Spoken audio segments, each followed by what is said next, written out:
Hey everybody, welcome to another action-packed, exciting episode of Scotty's Record Shop. And as you probably saw by the thumbnail, we're going to be looking at a 10cc album for our second edition of Albums You Should Know About. I'm not going to get too deep into the history of 10cc.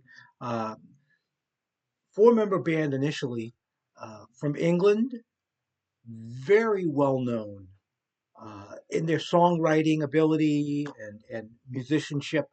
Their first four albums were really, really highly regarded by by a lot of people, by the British press, by fans. They were really. I'm not sure even how to classify them. Some people classify them as something called art rock. They were kind of a quirky. They weren't progressive, but they they were like a poppy progressive kind of um, band. Like if the Beatles would have become a progressive band.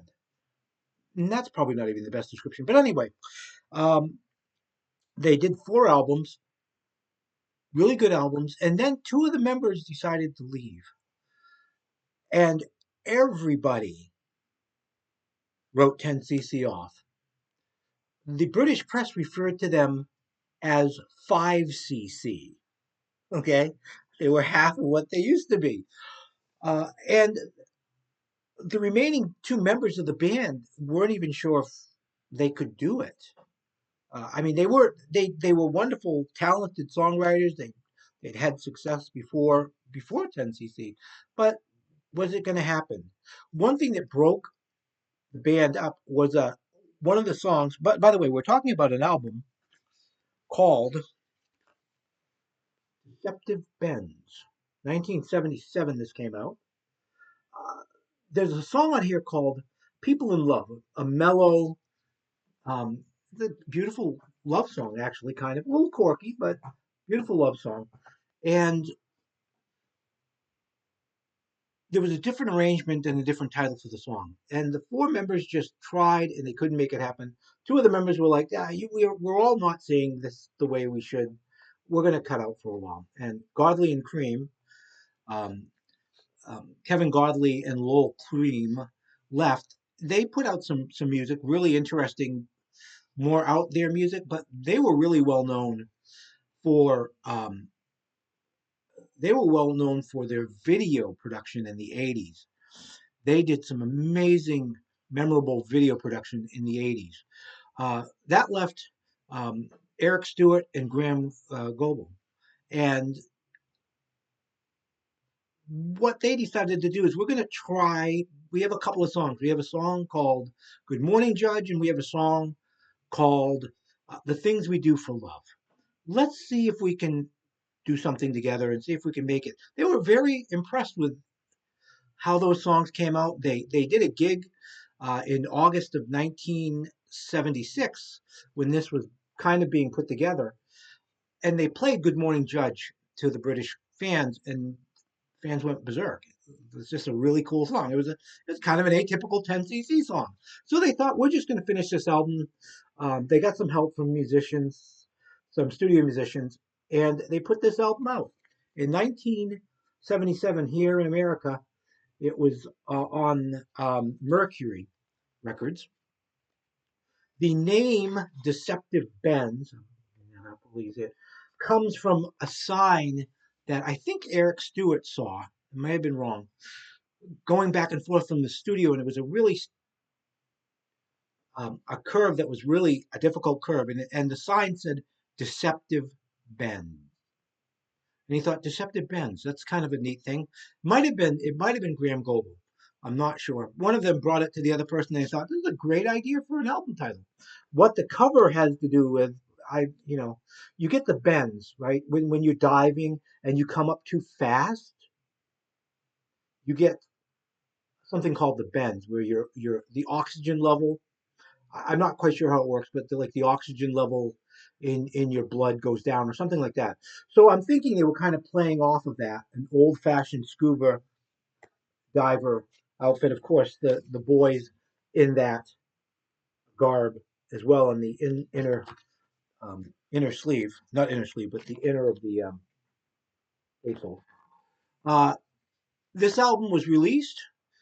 A lot of people, a lot of 10cc fans felt the same way the press did. Hey, it's 5cc now. This is not going to be any good.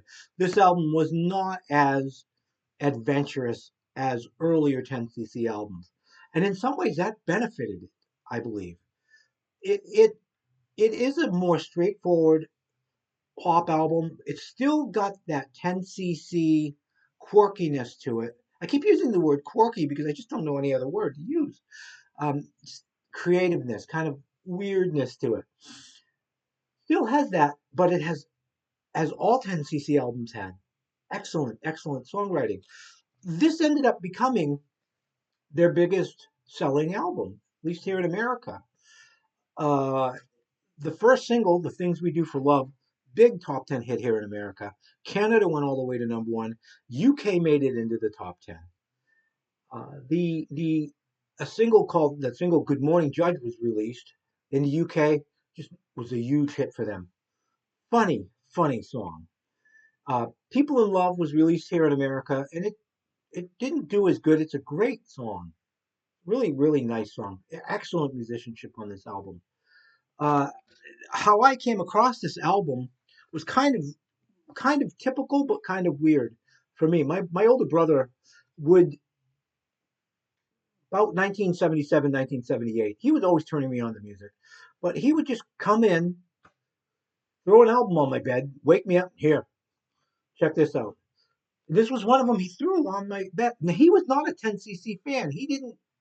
I'm not quite sure how he grasped this album, how he got a hold of it. He didn't. We didn't have any other 10cc albums in the house. I didn't know about. I didn't know about the original soundtrack. It's a great album, even though it's soundtrack to nothing. That's 10cc humor. You know, kind of like the Traveling Wilburys Volume 3. There was no Volume 2. Right? Same kind of quirky British humor. Uh, so I don't know how he heard about this album.